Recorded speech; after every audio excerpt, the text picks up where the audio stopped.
Jangan lupa subscribe YouTube channel Metro TV News dan jangan lupa nyalakan notifikasinya.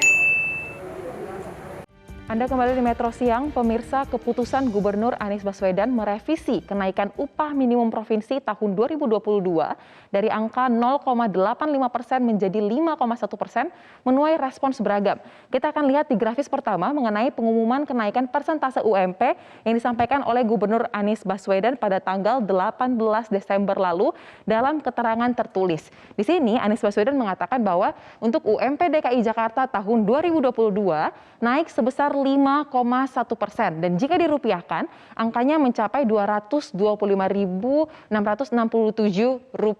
Nah, angka ini disebut sebagai suatu kelayakan bagi pekerja dan diklaim tetap terjangkau oleh para pengusaha. Dan diharapkan dengan kenaikan 5,1% ini dapat meningkatkan kemampuan daya beli dari masyarakat.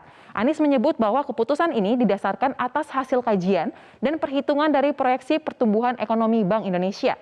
Langkah ini pun langsung diapresiasi oleh para buruh, namun di satu sisi justru menuai protes keras dari kalangan pelaku usaha.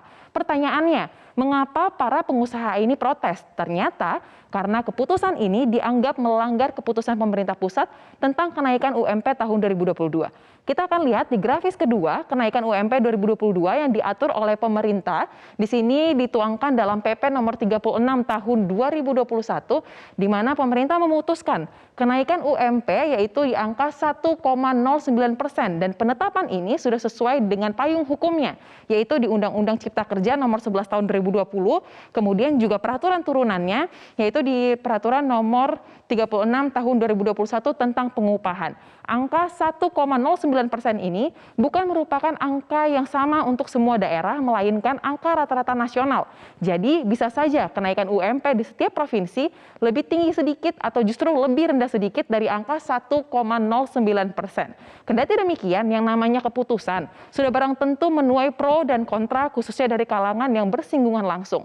Merespons keputusan pemerintah ini, para buruh pun melakukan aksi unjuk rasa guna mendorong agar kepala daerah sebagai pihak yang melaksanakan implementasi dari PP nomor 36 tahun 2021 untuk melakukan kajian ulang. Nah, unjuk rasa inilah yang menjadi titik awal mula kronologi revisi persentase kenaikan UMP di DKI Jakarta. Kita akan lihat untuk kronologinya.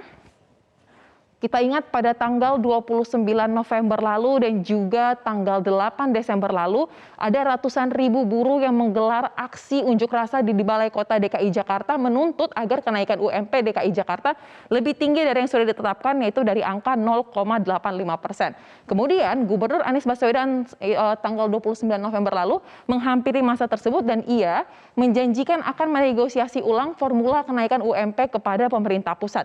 Nah, bentuk negosiasi ini ternyata dengan melayangkan surat tentang usulan peninjauan kembali formula penetapan UMP 2022 kepada Menteri Ketenagakerjaan yang disebut sudah dikirimkan tanggal 22 November 2021.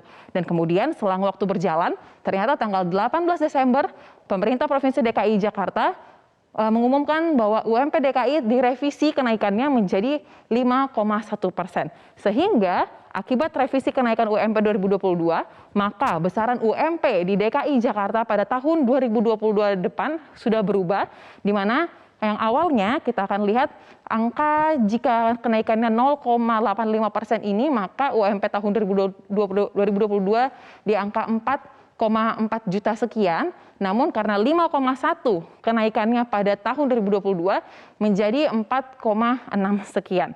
Nah, angka ini ternyata sudah sesuai juga dengan data dari BPS DKI Jakarta yang dimana mengatakan bahwa rata-rata inflasi di ibu kota selama Januari hingga November 2021 di angka 1,08%, kemudian inflasi nasional untuk rentan waktu yang sama yaitu di angka 1,30%, dan untuk 6 tahun terakhir berdasarkan data yang dihimpun oleh BPS, pertumbuhan ekonomi dan juga inflasi nasional ini ada sebesar 8,6%. Inilah beberapa pertimbangan yang digunakan oleh Anies Baswedan sebagai penentuan mengapa kenaikan di DKI Jakarta mencapai angka 5,1%.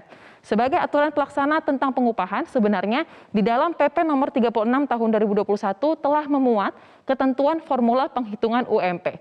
Kita akan lihat Ini dituangkan dalam pasal 4 di mana dituliskan bahwa UMP ditetapkan oleh pemerintah pusat dan pemerintah daerah wajib berpedoman kepada kebijakan tersebut, di mana ini dimaksudkan dalam PP nomor 36 tahun 2021. Kemudian di pasal 26-nya kita akan baca bahwa penyesuaian nilai UMP ditetapkan pada rentang nilai tertentu selama masih berada di antara batas atas dan juga batas bawah UMP pada setiap provinsi. Perhitungan batas atas UMP dihitung menggunakan rata-rata konsumsi per kapita dikalikan dengan rata-rata banyak anggota rumah tangga, kemudian dibagi lagi dengan rata-rata banyaknya anggota rumah tangga yang bekerja pada setiap rumah tangga. Sementara untuk batas bawah UMP yakni 50% dari batas atas. Nah, untuk rumusnya sendiri jika Anda nanti mempunyai waktu lebih, Anda bisa melihat langsung di dalam PP nomor 36 tahun 2021, di sana dicantumkan juga rumusan ataupun formula penghitungannya seperti apa, dan salah satu indikator yang dimuat dalam rumus tersebut ialah tentang inflasi, di mana inflasi ini akan menyesuaikan dengan ketentuan dari masing-masing daerah ataupun pertumbuhan ekonomi di tingkat provinsi. Nah, ternyata keputusan Gubernur Anies untuk merevisi kenaikan UMP ini menuai respon beragam dari kalangan pengusaha. Di sini kami mengutip ada dua, yaitu yang pertama dari Kadin, yaitu yang disampaikan oleh Waketum Kadin Bidang Ketenagakerjaan yang mengatakan bahwa jangan-jangan Pak Gubernur tidak mengetahui dampak dari COVID-19 di DKI Jakarta.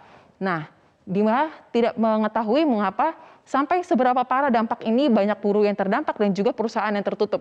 Di sini poin yang menariknya adalah ia menekankan jangan sampai terkait revisi kenaikan ini akan dikaitkan dengan ke ranah politik, karena banyak isu yang beredar bahwa ini akan dikaitkan dengan ranah politik. Kemudian satu lagi kita akan melihat respons dari kalangan pengusaha, yaitu datang dari Apindo, di mana mereka mengancam jika pemerintah Provinsi DKI Jakarta masih bersikeras untuk menaikkan UMP DKI Jakarta, mereka tidak akan segan-segan untuk melakukan upaya-upaya hukum, yaitu membawanya ke meja hijau melalui PT TUN atau Pengadilan Tinggi Tata Usaha Negara. Nah, pemirsa, hingga saat ini pernyataan resmi dari Kementerian Ketenagakerjaan mengenai kenaikan UMP DKI Jakarta yang disebut dilakukan setelah Gubernur Anies berkirim surat secara resmi kepada Menteri Ketenagakerjaan masih sangat ditunggu untuk membuat terang sebenarnya dari awal polemik kenaikan UMP di tahun 2022. Memang benar tidak ada keputusan yang bisa menyenangkan semua pihak, tetapi bukan hal yang mustahil jika pihak-pihak terkait mau duduk bersama dengan kepala dingin demi kepentingan yang lebih utama di tengah pemilihan dampak pandemi COVID-19. Demikian Reno, kembali ke Anda. Baik, terima kasih rekan Souza Hutapea atas pemaparan komprehensifnya mengenai dengan pro dan kontra kenaikan UMP di Provinsi DKI Jakarta.